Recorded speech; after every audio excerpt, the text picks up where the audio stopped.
Welcome to the Hooch, where the only place more messed up than your hosts is the barracks on a Friday night or the VA. So get ready to stand by for your weekly dose of toilet humor and shenanigans from your fellow veterans, Coy Mack and Michael Grizzled Grunt Harris. Less taxes. No, more taxes. Sorry. No more. Sorry. You get more taxes. No. Anti-tax. Yeah. Taxation is theft. Yes. It really 100%. is. It is.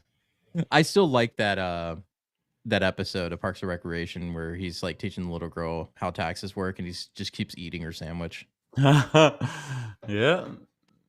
So that's how taxation works. They just steal your lunch, man. They can care less. Gains. Yeah, the government can care less about what you got going on, emergencies, repairs on your house, whatever thing you got going on with your family and your house. They're going to get their money and they want their money. They can care less what your financial state is. You better give us our money. That's the problem. We abolish the IRS now. Abolish the IRS.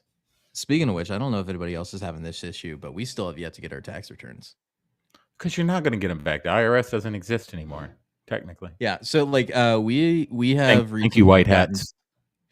2 letters stating that they're still working on our tax return, and it'll be another 60 days to get any more information. We filed in February. Hey, there's things going on behind the scenes, man. Don't worry about it. Don't worry about it. I don't know if anybody else is having that problem, but it has to. I think it has something to do with the child tax credit, but they've not given us any information. We can't get a hold of the IRS. Nothing. Don't worry about it. Don't worry about it. You'll get your money when you get your money, but if you owe them money, they will get it right away. And they will make sure to get your money. That's why you don't file taxes.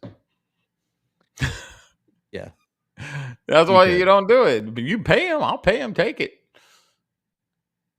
Yeah. You know, it's funny because I remember my mom was telling me the story. She, of course, she filed taxes, but she didn't.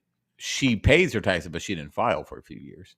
So the IRS contacted her saying, "Oh, blah blah blah blah," and they told her how much she owed. The IRS knows what you owe, but they still want you to file for some reason. So they sent her a letter and said, "Hey, you owe us." I forget, it was a couple $100, $1,000. I forget. They tried to tell her she owed that, so she was like, "How the hell do I owe that?" She went and filed and found out that the IRS actually owed her the money. You know what I mean? So the IRS knows. I don't know why they have to go. You have to go to like an H&R Block, or you have to go to Tax Depot or whatever, file your taxes, pay somebody to file your taxes, pay a tax to file your taxes that's on your tax return. When they already know what you paid. They already know what they owe you. They're the ones who produce, so they keep track of all that. Yeah. They know. They should just send you the money. They should automatically do it. We were probably one, like, I think we were more like, I know like they say the Europeans are heavily taxed, but then I look at it and I think about it for a second. I was like, you know what? Maybe we are the ones that are actually more taxed. Because you think about it, like how many taxes do you actually pay with the invisible taxes, right? That sales tax. Every time you buy anything, you get taxed on the money you make in the first place, right? All right, let's count it real quick. All right, so someone keep count. Okay, income tax. Yeah. Some states, state tax. State tax, yeah. Property tax.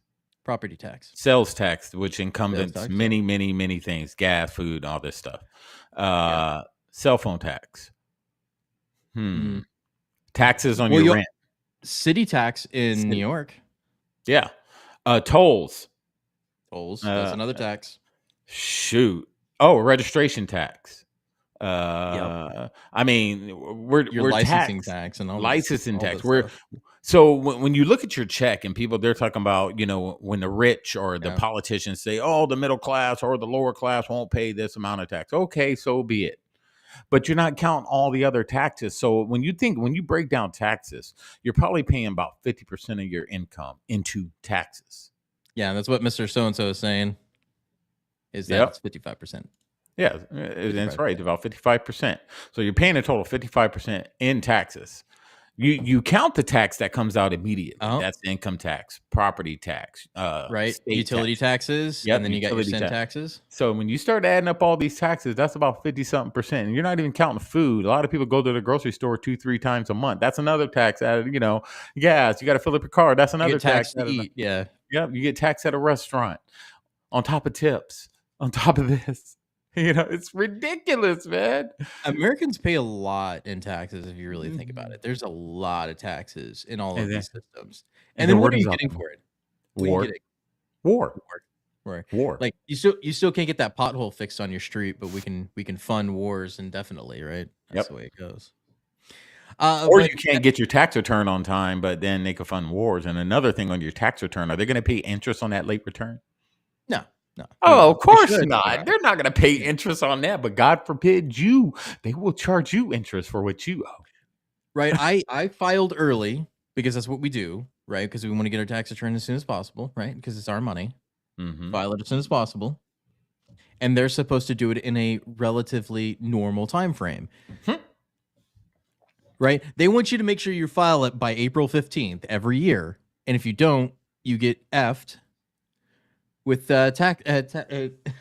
with the tax guys, right? They'll come in and they'll say, "Hey, why haven't you filed your taxes? Because I don't have to. Why There's haven't no you paid law. us your money?" There's no Right. law that says I have to. Show me the law. Yeah. There's no law. Most people that sue the IRS win in court. Yeah. Because there's no law saying that you have to pay a tax. It's a voluntary system. A lot of people don't know that. Yeah. It's voluntary. So if you don't have to pay it, you don't have to file anything. What about all the people that don't pay into the system? If it was legal, how come you're not arresting the homeless? How come you're not arresting the Right. That's the disabled? metric. You're not arresting all these people who don't pay into the system, all the illegals, all these people.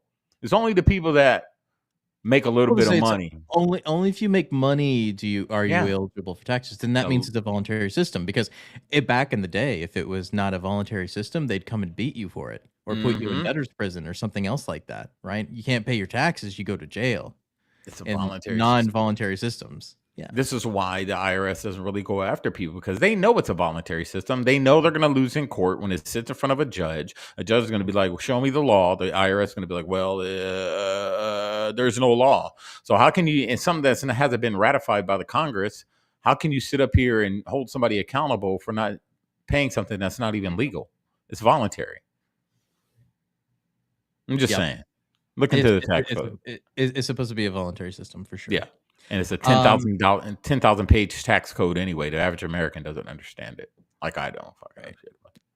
It's not like we're serious people anyway. So yeah. I have just Michael told me about this, but I just discovered it recently. Apparently, this is not a new thing. It's just something that's been trending on TikTok. Is Bark Air, where it's a private jet for you and your puppers. I love because it. Nothing says extravagance and Americans are gross than flying your dog on a private jet for $8,000 a piece.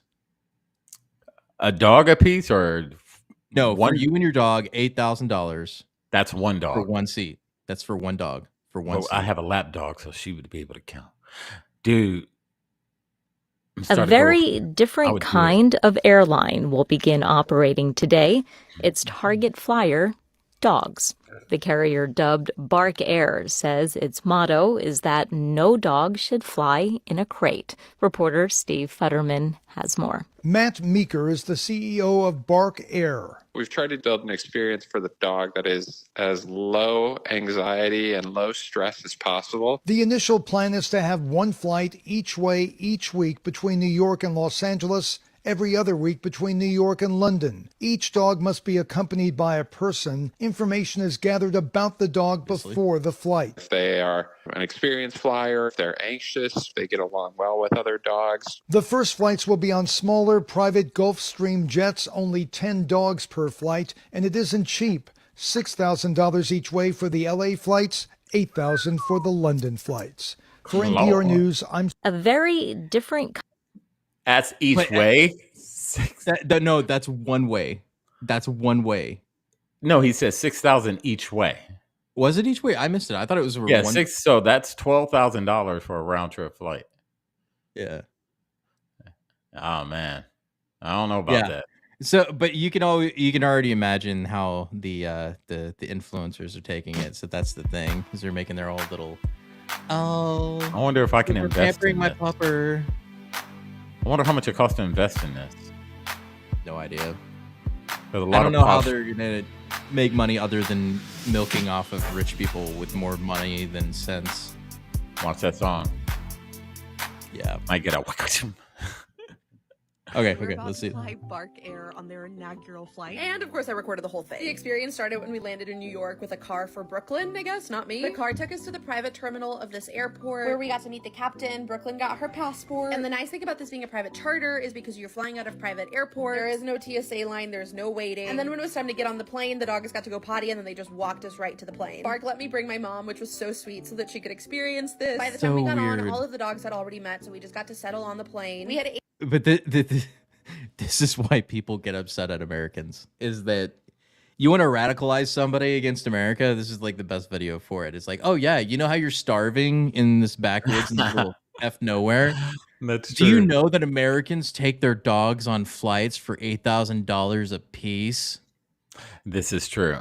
Now, if I had that type of money, would I do it once? Because I love my dogs, man. Like I really do. Maybe my once dogs. as like a special thing, right? Just something to say. You know what? I took my dogs on this flight. It was pretty cool. We flew from here to here to go see some friends. You know, I love my dogs. My dogs are like my kids, man. If I could take my dogs everywhere, like I have a trip coming up. You know, I'm not going to say where, but I have a trip coming up. If I can fly my dogs with me on the flight with no hassle, no problems, I would take my dogs with me. I get the dogs are like family, but this is ridiculous. I don't love my kids that dog much. sitter. I have to get a what? I have to get a dog sitter. I go through anxiety, man. Seriously, when I have to leave my dogs, because especially my little one. You know, I worry about her. My big one, she can hold her own. She's just her. Yeah. But my little tiny one, my little 5-pounder, Petunia, I go through anxiety. I'm like, I got a dog camera set up, and I got to make sure everything's right, and I got all this stuff. So if I can take my dog, like, why don't I would. So yeah, so here's my thing: is why don't you be like a normal crazy American and just get one of those little like fake certificates that allow you to take the dog on the plane? Or remember that back a couple of years back, they were like that lady that tried to take her donkey or whatever on the freaking flight as her support animal. I don't know if anybody else in the chat remembers that, but that was a thing too, where they're like all these emotional support animals were trying to get like brought on, and there were some of the most ridiculous ones imaginable. So silly, so stupid. But that's just the way that America is. One of the other things that is stupid and silly is the fact that the Libertarian Party has continually shown themselves to be a not serious people. They have picked Chase Oliver as their presidential nominee. Who is that? Nobody actually knows who this guy is. Nobody actually cares. But here's the big but in this thing is that this guy. Let me bring up this picture so it'll make it more sense once you see it. This guy, Libertarian Party, how it started, how it's going, is that's him? Yeah, that's him right there. Okay. On the left. So he is a far lefty vaccine mandate person. Like he describes himself, what was it, as armed and gay. Right, the Libertarian Party selected former Georgia State Senate candidate Chase Oliver as their presidential nominee on Sunday, spurring appeals for support over the weekend from both Donald Trump and Robert Kennedy Jr.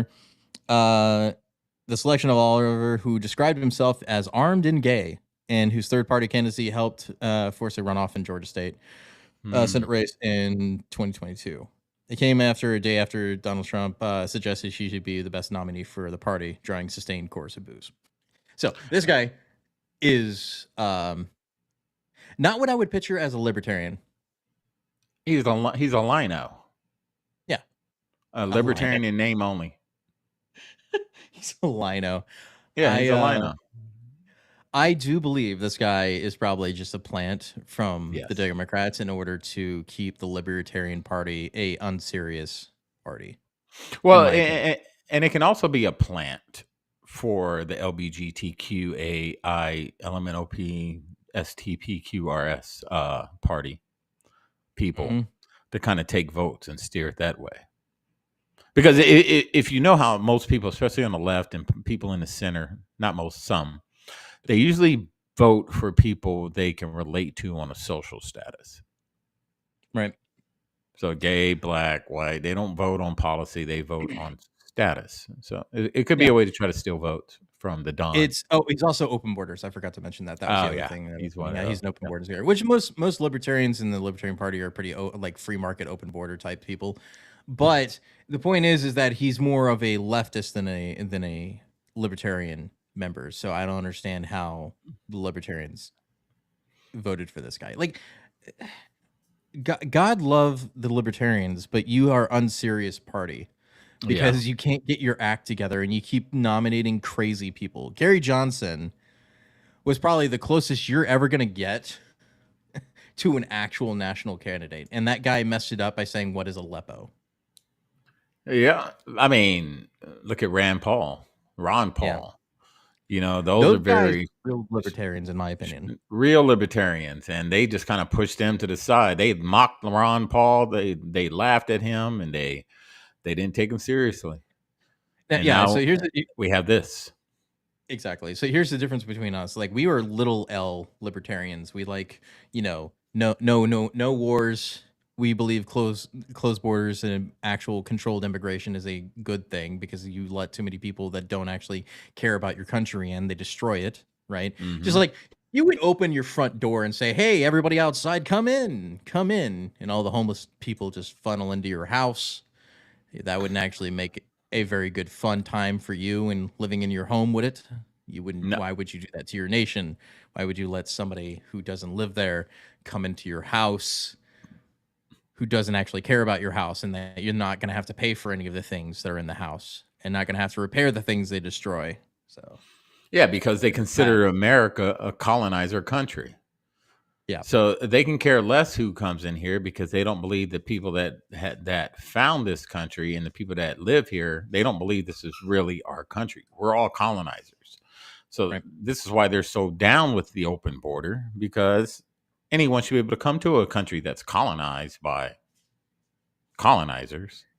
Yeah, it's a gay Gadsden flag. Mm-hmm. That's what it'd be. It would be "Don't tread on me" with the gay pride colors. Which look as a libertarian party, they don't care about that kind of thing. You want to be gay, you be gay. You want to do your own thing, do your own thing. Just leave everybody else alone. That's the whole point. But this guy is for vaccine mandates, which isn't a libertarian principle when you mandate people to take something against their own will. Yes. And that's so very much not libertarian at all. That is not a libertarian, in my opinion. So nope. They shot themselves in the foot. I don't know where they go from there because, like, most of the people in the Mises Caucus are now going to be voting for Donald Trump. You just shot yourselves in the foot. You're not even going to get 1% of the vote this time, so the Libertarian Party is dead this season. They go to the void with the rest of the failed candidates. They go to the void. That's funny. Yep. To the void you go. Speaking of, since we were talking about it's Gay Pride Month coming up, everybody. So prepare yourselves for all of the dick swingings and setties. Already? I thought we just had Gay Pride. Didn't we just have Gay Pride Month? I thought we just had it. No. It's next month. It's just about to start. So in honor of Gay Pride, somebody has already gotten the party started by setting off a massive manhunt for him. Because he had the audacity to deface the Gay Pride Memorial in Florida. Because apparently Florida does that. I don't know why. But let's listen to the news report. Police are searching for the driver caught doing donuts, damaging the Progressive Pride street mural. Just after 2:40 Wednesday morning, a vehicle is caught on a security camera doing donuts, damaging a Pride mural on Central Avenue in St. Petersburg. Okay, I'm sorry. I can't help it the way that she says donuts. Yeah. I just sent something else to you after this. I just sent something else to you after this. It ties into this, directly into this. You just seen it on Messenger? Because I didn't see it. Yeah, on your Messenger.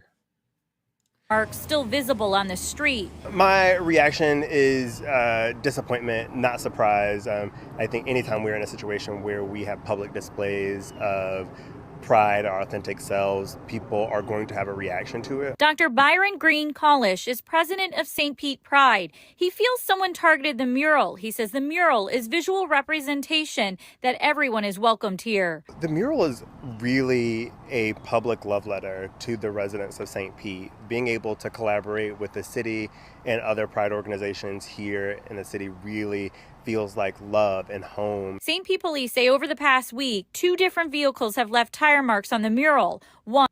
Wait, 2? This is even the first time there was multiple people that are like, F this place in particular. It just happened donuts multiple times. This ain't the first time. No, I mean I know over the course of the years that there's been multiple people that have done burnouts on the murals and stuff like that. But like, my question is, did the taxpayers pay for this? Did they pay for this? Because like, the thing is like they did that in New York. I think is what it was when they did Black Lives Matter. Or was it California? One of the lefty states did that, where they took taxpayer money and made a mural as a political statement. So they took your money, even if you didn't agree with it anyway, took your tax dollars and then made a thing that you might not agree with in the first place, because that's a great use of tax dollars. Just like giving $1,000 on a debit card to illegals is a good use of your tax dollars. But yeah, let's get mad over somebody doing donuts on a where a driver accelerated on Friday, May 17th at around 9:30 in the morning. The second incident, that vehicle doing donuts. Officers do not believe the 2 cases are connected. Mayor Ken Welch posted on Instagram saying, in light of the recent vandalism targeting the Progressive Pride flag mural, it's not just a gay pride, it's a progressive pride. I don't even know what that means. I'm guessing it's not just a gay flag anymore. It's for progressives. It's a progressive flag for everybody else. You gotta have progressive pride now, huh? Wow. Progressive. You just can't be gay. It can't just be a gay pride. It has to be a progressive pride. You see progress, and this is the reason why you get a lot of conservative that are part of that community. They don't even consider themselves part of that community. But you get a lot of gay LGBTQ conservatives who are walking away from this nonsense. They don't want no part of it because it's going a little overboard. You know what I mean? It's just like, all right, dude, we know you're there. No one cared. I grew up seeing gay kids in school. I knew they were gay. No one cared back then in the 90s. And in the 80s, we knew they were around. But it's this in-your-face push that people are tired of it. Yeah. And we keep saying it. It's this in-your-face. You will accept this, or you are this, or you will be labeled as this, or we will cancel you if you don't abide by our lifestyle. This is what people are tired of, and this is why things like this will continue to happen. Well, this is why people are getting fatigued from movies and video games and every other type of media, because like they say there's not enough gay representation. It's like, dude, where is it not now? Like, try to find a straight person of any sort in anything, and you're like, oh wow, that's rare.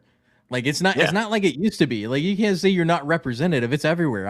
We even have an entire month dedicated to you. So like, how can you not be represented? Like at what point do you go, okay, now we're just like everybody else? It's like, no, you're not. I don't care. Like, why do you need to celebrate your fetish? Like seriously, dude. Like why is that a all-encompassing thing that I have to I'll like agree with? Like if you want to be weird in your own home. I don't care. But you don't need to I don't need to celebrate it for you. I don't need to acknowledge your existence because you have a fetish. And that's what it really comes down to. Just imagine if they had a conservative mural, let's say a cross or something religious based in the middle of the road in a progressive town or any type of town like that. They would burn the city down and riot and protest to have that removed. So why is it okay for this? If people are against it and there was no vote on it by the taxpayers who paid the taxes to have that thing and put there, how come there wasn't a vote on it? Just vote. You guys talk democracy, vote at the local level. If the vote passes and the majority says yes, so be it. But just to put it up and expect everybody just to accept it and not get upset, that's to me, that's like, just messed up. Here's the metric for you. So if I put a Gadsden flag mural in like Portland, what do you think is going to happen to it? It's going to get burned down. It's going to get tore down. Yeah, it's gonna get it's gonna be somebody's gonna go over there with a truck and run donuts on it, right? Like it's not any different, right? There are gonna be people that disagree with your view and ideology always. So if I put a Gadsden flag or a thin blue line flag somewhere on the ground in a lefty city, it's probably gonna get burnt or ran over or something is going to happen to it. That's just the way it is. Okay. Yep. Like I make no qualms about that. Like that. People have a First Amendment right. They're going to do that. They're going to desecrate things they disagree with. That's why the First Amendment allows the burning of the U.S. flag. I hate it. I disagree with it, but it's your right to do it, just like it's his right to do donuts on a mural. Yep. Well, I mean, technically, no, it's a crime, but still, at the same time, if it was his own flag in his own place, it's perfectly fine. So. There is no place for and on that, what if conservatives considered they started a movement that said burning the American flag is considered a hate crime because veterans have died wearing that flag and it's very offensive to veterans. And now if you burn it, it is now deemed a hate flag, no different than burning a LGBTQ flag or any other flag. Right. They would not stand for it. They would not stand for it. They wouldn't stand for it. There are a lot of BIPOC people. We'll use their language here. There are a lot of BIPOC individuals that died for that flag, and you burning it is desecrating the sacrifice by people of color to defend this nation, and therefore you're racist. That's right. So there you Every go. time you burn That's it, you're your a language racist. and your ideology. I don't make the rules. You did. St. Petersburg. St. Pete police say the person responsible faces a criminal mischief felony charge since it will cost the city $1,100 to restore the mural in time for Pride Month festivities. Go fund that man. He's getting a felony charge. Like of all the things. So like you can now listen to what she said though. Listen to what she said. It had nothing to do. She never said a hate crime. She just said a misdemeanor or a felony. And they want to get it fixed. That's what it was. Criminal mischief in time. They want to get it repaired in time for what? Pride Month. The Pride Month. The Pride Parade. Has nothing else to do with it. It's just which is going to be your tax dollars because it was made with your tax dollars to begin with. Exactly. Man, this is all bull crap. It's a show. Oh my God. I can't take me off this planet. Due to the city and being able to jump into action as quickly as they did. Anyone with any information regarding the driver in the blue vehicle is asked to contact St. Pete Police. Reporting what if the driver's gay? What? Oh God, that would be the best thing. That oh ever my happened, God! Right? Like it would be a gay dude that's like, yeah, I hate the pride flag, and then it's like, yeah, what do we do with this guy? A transgender. But this is one of the best responses I thought of this. It's called free speech. Get over it, Nazis. And then they'll find out who did this and arrest them because it's a hate crime to burn this flag, but not this flag. Yes, make it make sense, man. I told you, make it make sense. Logic. You know, and that's the whole problem with the left wing ideology. Is like they can do the same exact thing under a different color. Yeah, and call it freedom of speech, like you said. But if we do the same thing under a different color, it's called hate speech. Right. Makes no sense. So I got to bring up the one you brought up. Just a second. I got to actually. Oh, this is a doozy right here. This next one is something for the ages. I ran across this. I was like, oh my God, I won't be doing that. It's crazy. It is crazy. All right, here you go. Let's see if actually, hang on. Make sure the audio was shared on that one. It gets really weird. The whole world is weird.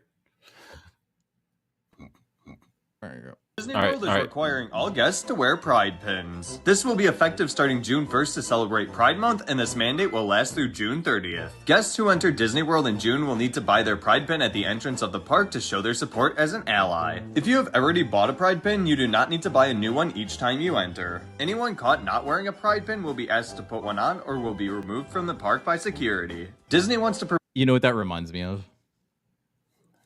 Concentration camp? No, it reminds me of the where's your ribbon?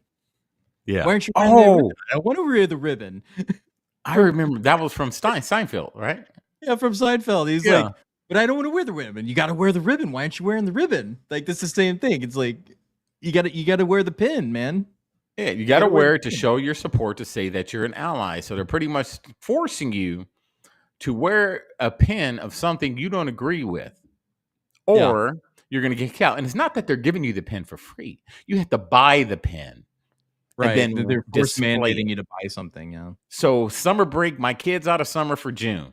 I want to take them to Disney World in June. Neither one of us are a part of that community, and we don't even care what they do. It's not, we don't support, we don't care either way. That's just where we stand. And you're going to force us to wear a pin if we're just sitting there trying to enjoy our time without all the social crap that goes on in the rest of the world. We're not here for that. We're just here to enjoy Disney World. And you're going to kick us out because we don't want to wear a pin. I feel sorry for this is going to be an issue. So here's a scenario that I'm sure the legal team over at Disney didn't think about. So imagine this. Imagine a Make-A-Wish kid whose family's conservative, by the way, who has a Make-A-Wish, wanted to go to Disney World because that's what they do. They do that. I did that. That's a different story. But the Make-A-Wish kid and the family don't want to wear the pin, so they kick them out of the park for a Make-A-Wish kid because he refused to wear a gay pride pin. Imagine the headlines on that and how stupid that would get. Yeah, man. If I was there, let's say I went and they were like, you can't come in without the pin. I'd wear the pin, but being a social media guy, I'd do a video in Disney World and I'd be like, I'm wearing this pin because it was forced to, just like did with the Jews, the Nazi camps. They put a tattoo on them and they're tattooing me right now. This is fascism 101. That's fascism. The same thing that they shame us for, what Disney World is doing, that is a form of fascism. You were marking people in order to be in a place, and without that mark, you are removing them from that place. Sounds pretty. So, like I said, it's like so. Like I said, imagine the headline. Somebody makes a video like saying it's like we don't agree with this. It's against our religion or whatever the excuse is. It doesn't matter. It's the point that if a Make-A-Wish kid parents had to make a video saying were forced to wear this pin in order to get into the park, because their kid wanted to go because it's one of his last things he wants to do on this planet, right? The optics of that in itself is absolutely insane. I got an idea, Coy. It's like, God. I got an idea. So I will be around that area coming up soon. Maybe I should just do it. Oh, man. Just to prove a point. Maybe, I don't know. We'll see. We'll see how I feel. I'm just saying, like, dude, it's ridiculous. Don't do things that are going to force people to do things that can end up causing you a legal headache in an optics that Disney's already losing money. The last thing they need is a story that comes out of like I said, headline: Disney rejects Make-A-Wish due to pride flag pin. Right? That headline alone would be detrimental to the stock price. My headline would be: Disney World kicks out 2 black conservatives, father and son combo, for not wearing a pride pin. Just to make a point. Yeah, you could do that. No, just to make a point. Prove a point, man. I'm a point prover. I'm a habitual point prover. I tell people all the time, I'm going to prove a point if I want to. I'm going to prove it. Disney World is for families, except your family. Except for your black family. You and your black son aren't allowed in here. I'll make it all good. We don't take kindly to your people around here. You dang darkies, get up out of here. We don't want you. That's what it would be like. Not this month. That would be absolutely ridiculous for that to happen. And I hope, and I mean, I don't hope it doesn't happen. And at the same time, I kind of do. So, but I don't wish any of that on anybody. But let's move on to the more serious stuff today, which is the Rafah airstrike. I do what I want, man. Netanyahu calls Israeli airstrike that killed dozens at Gaza camp overnight tragic.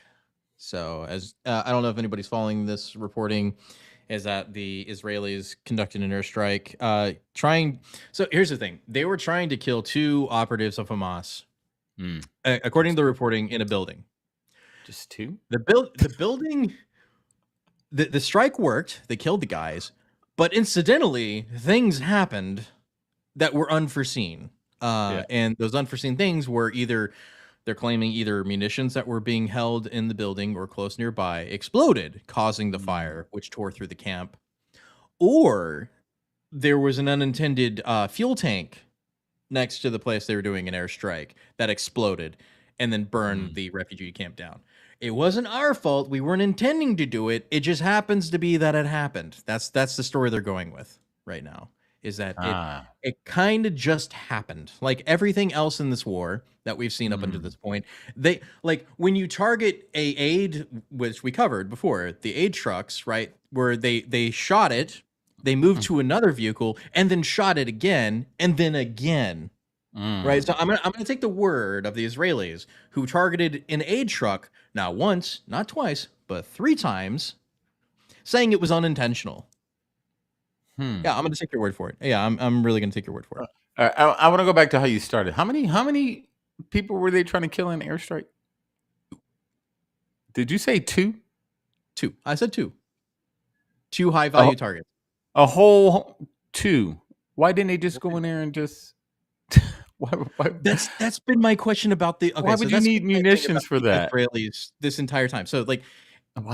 instead of sending a team to make sure that they reduce casualties, right, and to reduce any sort of situation, kind of like how we did with Bin Laden, right? We send in a team to go get these high value targets, right? That's what we do. We generally do that, unless we can't, because usually they're in another country we're not allowed to operate in, so we use a drone, which apparently skirts around the issue of sovereignty of nations, right? We can just drone strike people in random countries we're not at war with. That's perfectly acceptable, right? But America. God forbid you send boots on the ground to go get the guy, right? So that's what we do, right? So we spend years trying to track a guy down to get him at the right moment when he's taking a crap on the toilet, when he's by himself. That's usually what the United States does, right? They will wait 2 years or more, or however long it takes to get the guy, so civilian casualties are at its lowest point it possibly can, right? And then they take him out, unless it's at a wedding, and then apparently weddings are the favorite targets of drone operators for some reason. I don't know why. Yeah, it's true. Because like that's a joke in and of itself. It's like, so if you're Arab and you're going to a wedding, make sure to wear a vest. That is true. Look up. Just saying. Just saying. Look up. I don't know, man. The human on the ground, for them to conduct that airstrike, the intelligence on the ground should have told them about everything that's in there. You take in all those factors.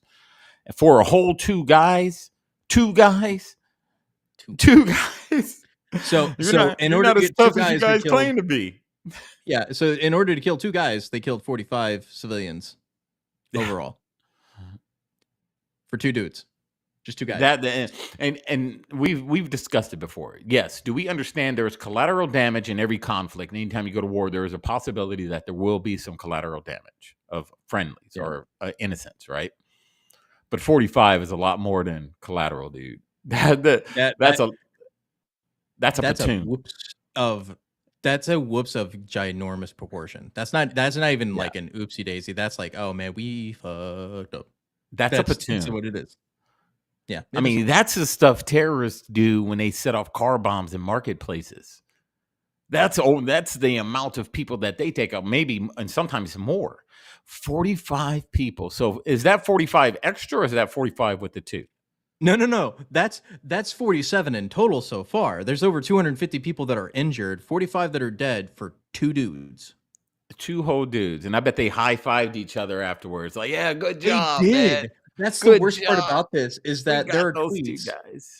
There are tweets of the Israelis celebrating the refugee camps burning after they got the 2 dudes in the first place. And they had to delete those tweets because of the optics of like, oh yeah, so basically everybody in the world said, okay, Israel, you've done enough.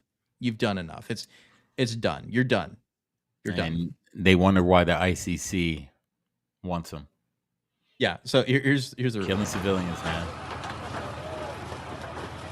So it says dozens of people were killed in an Israeli airstrike on the area where displaced Palestinians were sheltering in tents, which that's what it was. It was a humanitarian zone.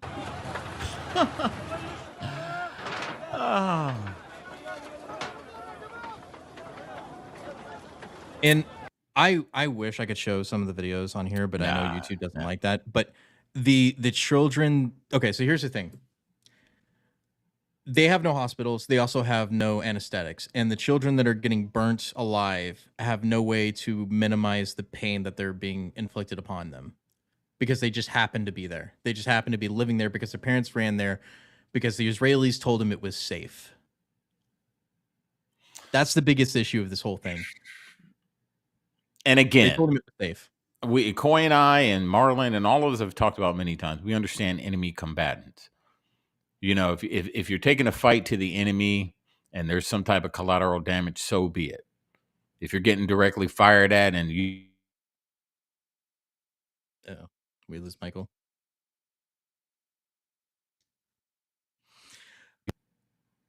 Innocence. I can't buy into it no matter what. I can't do it. On both sides. I'm not pro any side. You know, we're not pro any side. We're pro truth, justice. You know, that's it. Anti-war. Yep, exactly.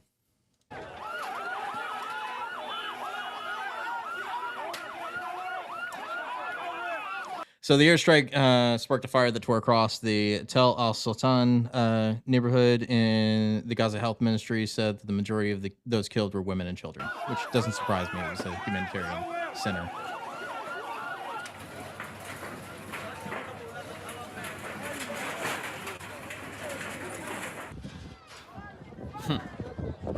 And that's the aftermath of the whole thing. Hey, man.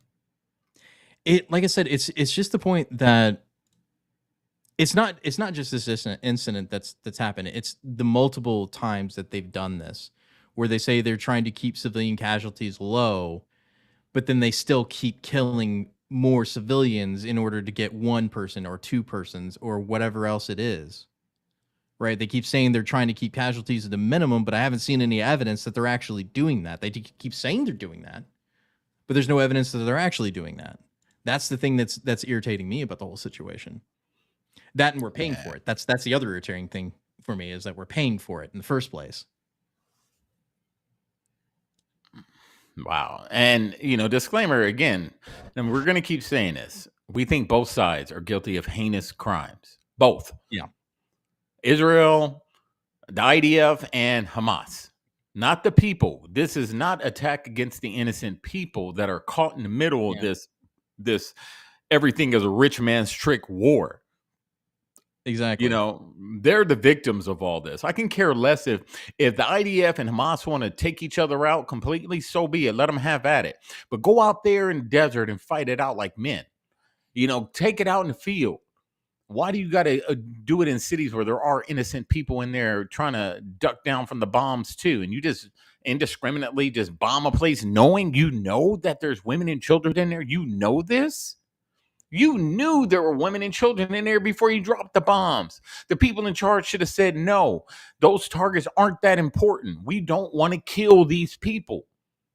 Right. I mean, how many times have we knew guys were in a place where we were told we couldn't do anything about it because there were too many civilians, right? We were told no on certain things because how many times were they were like, we knew the guys were in a mosque, we're like, hey, we can take them out. It's just a bunch of militants. And like, no, you can't blow up a church.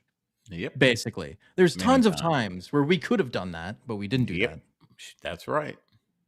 Because level-headed commanders are like, no, you can't do that. Sometimes they were stupid and they made stupid decisions based on the same thing. But there are times where they were correct, where it's like, even though you're upset, you cannot just go massacre an entire village, right? You can't do that. You can't do that in war. Yeah, and it's like that's what they're doing. And we got asked in the chat, like, who's the bad guy? It doesn't matter to me who the bad guy is. I don't care on whether what government official is bad. I worry about the women and the children. That's all I care about. I don't care about the governments and who's fighting who and why they're fighting and all this other stuff. I care about the people caught in the middle. I don't care if Gaza or Hamas or whoever did what, or Israel did this or that or that. It's the women and children and the innocent people that are getting caught in the middle of this, that are losing their lives over something that they probably don't even really care about. They just want to live. Yeah, exactly. So yes, Hamas is a terrorist organization. We're not debating that issue of whether they're a terrorist organization. Never said they weren't. The point is that the fallacy that you believe, that people believe, that there's a good guy and a bad guy in all situations is wrong. The only reason people are deemed the good guys is when they win. Because that's how the world works. That's how history works, right? The only people that are left to write the books are the people that won. And always the ones that win are the good guys, no matter how atrocious the means to win is, they will always be the good guy. Do you think if the Nazis had won, they would have viewed themselves as the bad guys?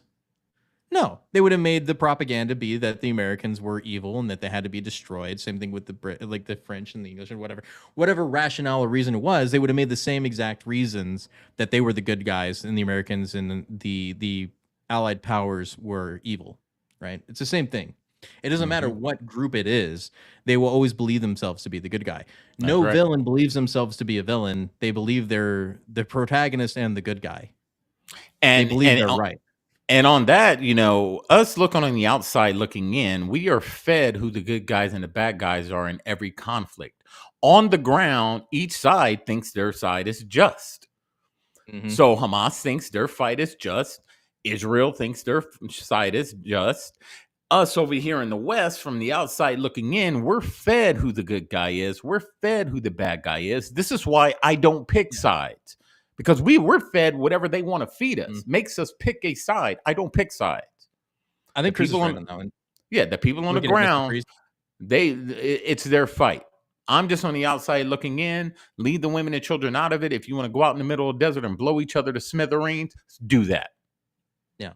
But he's right. Mr. Freeze is a great example of looking at a villain from a more sympathetic perspective, even though like he viewed himself as right, he did it in the wrong way. Same thing. Like you said, it's all a matter of perspective. Everything's a matter of perspective when it comes to history, right? It's like history is written by the winners. And I think Norm Macdonald had a best joke about that, is like, I look through history and good news, everybody, the good guys always won. Yep. And here's one thing that we'll say on this show many times, like, we are a podcast and we do dissect information that we see on the TV, right? But I don't believe anything. I dissect it, we talk about it, but I don't go back and think about it. Why? Because I don't believe propaganda. What they show us on TV is what they want to show us. Everything is a movie. So they can stage anything. And this has happened many, many times throughout modern history. They stage an event, they pull on the heartstrings of the people in the West, and they show you something. But the truth on the ground is totally different. So take everything that the media shows you with a grain of salt, because you don't know if that's the truth. You don't know if that is staged. You have no idea. All you can do is take it for what it's worth, look at it, create your opinion on it, talk about it, and just always understand that there is the truth. The truth is always out there. The real stuff. It's always there. Always talk to the people on the ground. The people on the ground will tell you the truth, not the media. Yeah. I'm going to go through a couple more reports because I want you to see the perspective that from multiple perspectives from different outlets too. Yep. طلعنا ناس مرزقة جدا لا تستوعب، يعني طلعنا أطفال أشلاء، طلعنا شيوخ وشباب. The guy's talking about pulling out children in pieces and that we're in a desperate state.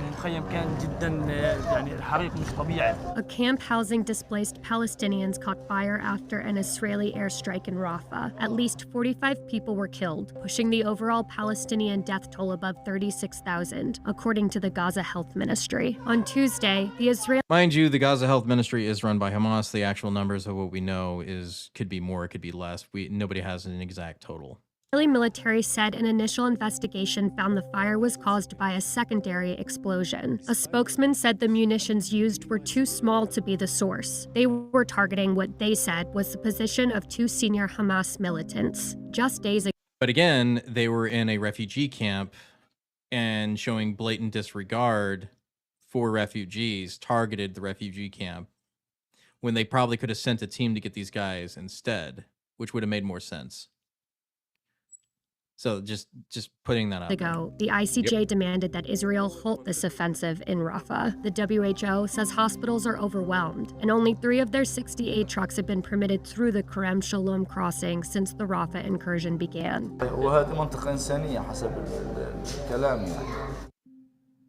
So that's like I said before earlier in the show, is that they don't have access to anesthetics. So even if they're trying to operate on any of these people, especially the children, these kids do not have a way to lessen the pain at all. They're going to have to deal with 2nd to 3rd degree burns in like the minor case. In the worst case, they're dealing with amputations and a few other things at the maximum, right? And death at the maximum, obviously.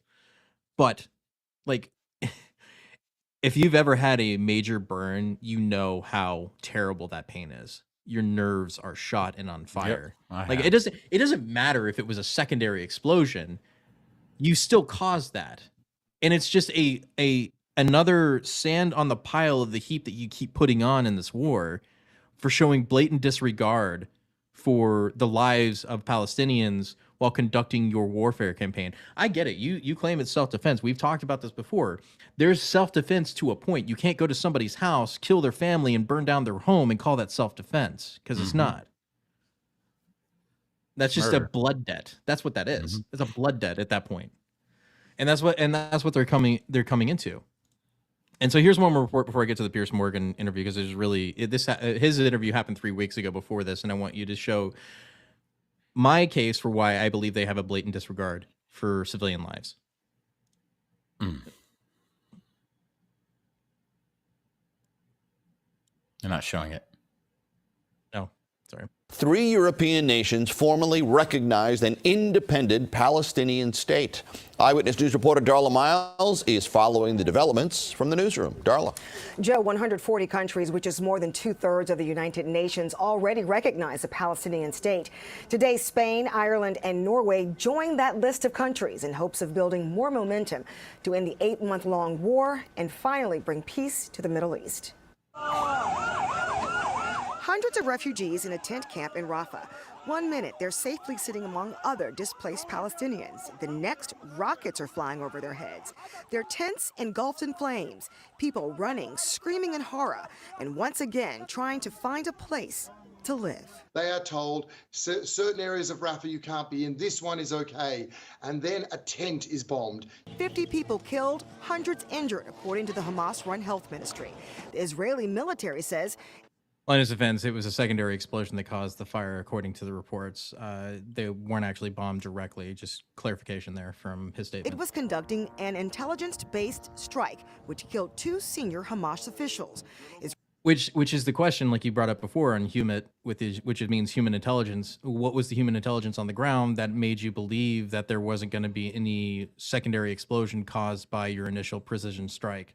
That's right. Like, who was giving you the intel? Who was feeding you the intel? Did you have a spy give you fake intel or not enough intel in order to cause this issue in the first place? That means you've got some major issues there, Israel. Just want to point that out.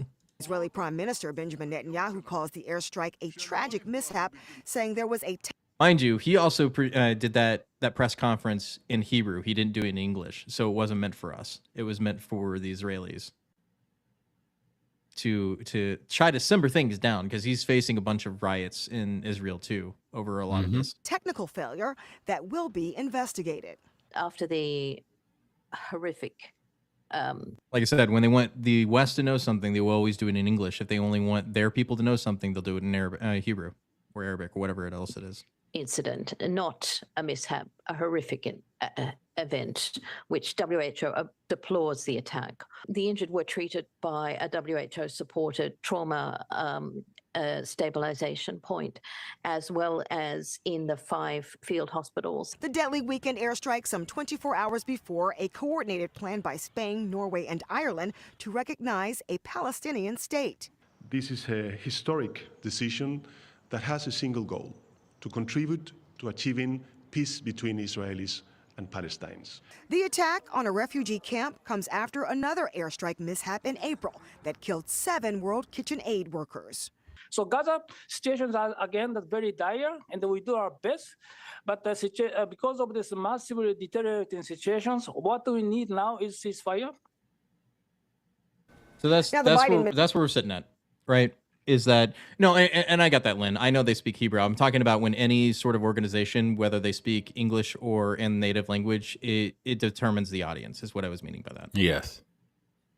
So when Arabic-speaking countries speaking English, they're doing it for a reason. Same thing with Russians or anybody else. If they're speaking in English, they're doing it for a Western audience in order to persuade them of something. If they're doing it in their native language, it's not meant for you. It's meant for local audiences. That's what my point was. So this last thing that I wanted to bring up before talking about the wasteful spending that we're doing there as well, to close out the show, is the Piers Morgan interview with the Israeli spokesman over the unknown number of civilian deaths. And this interview is really telling for a lot of reasons, and I want you to listen to how he reacts to it. You've already killed up to 40,000 people, depending on whether you accept the Hamas-run health authority numbers. Obviously, a number of those people are Hamas, and a large number are innocent civilians, women and children.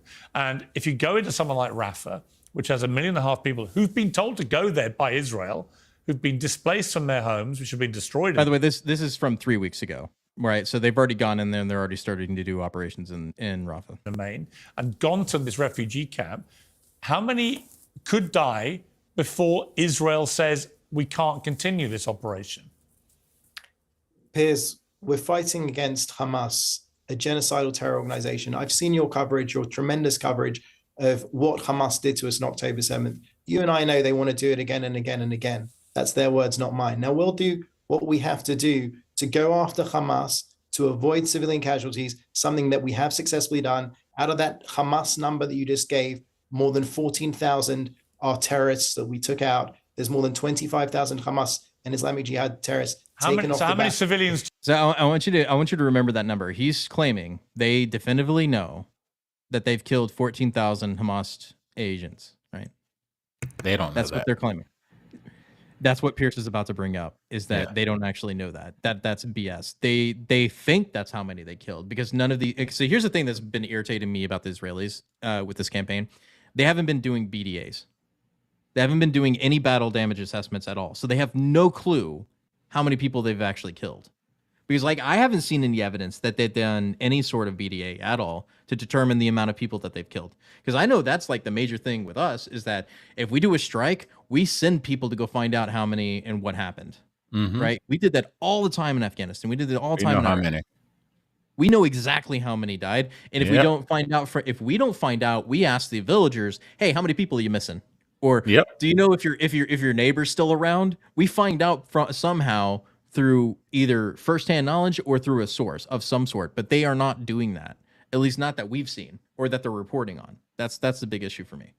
Do you believe you've killed? We don't have exact figures, as you know, it's the fog of war. But you've got exact numbers for Hamas terrorists you've killed. Why wouldn't you know how many civilians you've killed? Because obviously our focus is to go after the Hamas terrorists. And hang on, I mean, that does imply that you're putting a bigger premium on killing Hamas terrorists in terms of numbers and accountability than you are on innocent civilians. That can't be right, surely. If you know exactly how many Hamas terrorists you've killed, you must know how many civilians you've killed. Otherwise, you're prioritizing the lives of terrorists over innocent people. Piers, with respect, don't put words into my mouth, please. I didn't say exactly 14,000. I said around 14,000. Didn't he say 14,000? Didn't he just a minute ago say 14,000? Yeah, he did. He didn't say around 14. He said 14,000. He definitively said it. He didn't say around. Whereas Hamas will come out with precise numbers that statisticians will look at. Give me a ballpark number for civilians. To be fair to that, yeah, I mean, you can't believe Hamas numbers either, but I can't believe Israeli numbers either. We will never truly know how many people have died until after the fog settles. Yep. We will never truly know. So to claim you know one way or another how many people have died is stupid in the first place. Billions. Well, you can use the ballpark as far as the Hamas figures, which I reject as being false. Well, if they're false, why would you give me those? I gave you the numbers that I had. No, you've told me you know how many Hamas terrorists you've killed, but you don't seem to have any idea how many civilians you've killed. I'm just bemused. Why wouldn't you keep count of both?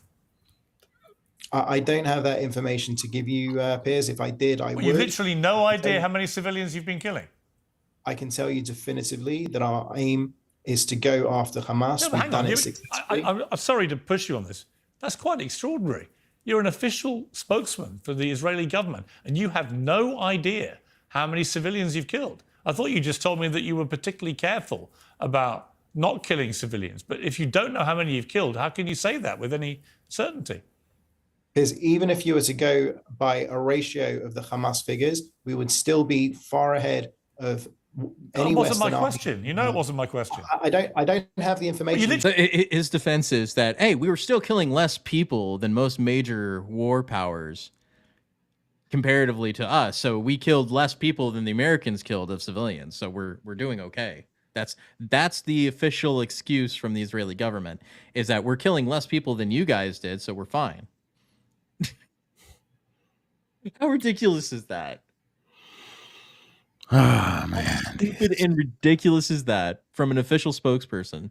This, mind you, this is 3 weeks ago, right? So now you've seen the spokesman for the IDF say what he said, and now you look at the incident in Rafah and you go, oh, now that makes sense. They actually don't care. No, they don't. They really don't. They want them all out of there, and they would claim collateral damage, people in the wrong place at the wrong time to do it. And it will happen again. There was one Hamas terrorist in an encampment, and they're going to go there and blow the whole encampment trying to get one guy. Yep. And displace these people even more. They're going to displace them until they have nowhere else to go. Yep. Anybody can look at this guy and, like Richard said, he's a liar. Yeah, obviously he's a liar. All spokesmen for any governments are liars. Yeah, they're you just have to assume they're always lying to you. Yep. Like anytime you see Karine Jean-Pierre up there speaking for Biden, liar. Right? They're all liars, every single one of them, because that's their job. Their job is to lie to you. Yep. You cannot believe official reporting because that's what they want you to believe, not what actually is happening. Same thing with this doozy before we head out of here is the U.S.-built pier will be removed from Gaza coast and repaired after damage from rough seas. So the $300 million pier that we invested into with U.S. boots on the ground, by the way, this is U.S. Yep, I remember that. Troops on the ground who are getting shot at, by the way. They are actually engaged in combat operations on the ground with Hamas. Is sinking into the bay. By the way, I'm going to show you this video because this is your tax money at works, folk. The $300 million pier is sinking into the ocean with your money. So yeah, the reason why I care about the situation on the ground is because we're paying for it and we're losing money for something that we shouldn't be involved with in the first place. Yep, and didn't SecDef just sit in front of Congress not too long ago explaining why we have boots on the ground on this pier? And they was asking if the troops on the ground are getting shot at, and then Matt Gaetz challenged him and said, "Well, aren't they in direct combat?" Yeah, they are. We're not in combat on the ground. We're just getting shot at and returning fire. That's not combat. Interesting. That's what the Secretary of Defense told us. Right? Everything is a rich man's trick. The only people you should be believing about anything in this conflict are the civilians on the ground. Any official reporting that comes out, take it for take it how you want to take it. But understand that, a lot of it's not true. A lot of it's fluff. A lot of it's used to pull on the heartstrings of the West. Because if you can gain the support from the American citizens on the West, it says a lot. If you can gain the support from the West in general, but they understand that they're losing support. And when things like this happen, killing civilians, they're going to lose more support. And again, I can care less about the conflict, the powers that are in charge of the conflict. What we care about are the innocent civilians' lives that are lost. And they can't even answer that simple question. They don't know how many they're killing because they don't care how many they're killing. Right. A dead Palestinian child is a dead future terrorist to them. That's exactly what they are, and this is why they don't care. And all they're doing is making more of them. This is the same mistake that we made during the 20 years of war on terror, is that the more we killed, the more we made. Yep.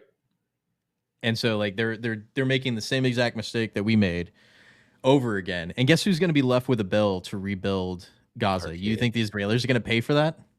You think they're going to do, what was it, country building or, nation building that we did in Afghanistan and Iraq? You think they're going to pay for all of that infrastructure replacement? You think they're going to pay for all that waterworks that got to be replaced?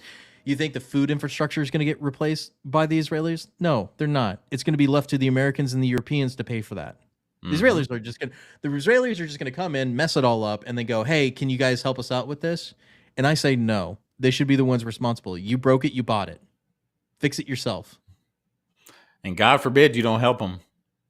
Yeah. God forbid you don't help them. You know, then they'll get on and say how the West doesn't support them, and they're all this other mumble. Oh yeah, jumble yeah, that they you know, like to and talk. and the West is now anti-Semitic because they're not helping Israel. They don't want to help us. Whole, You know, it's it'll just be a whole thing.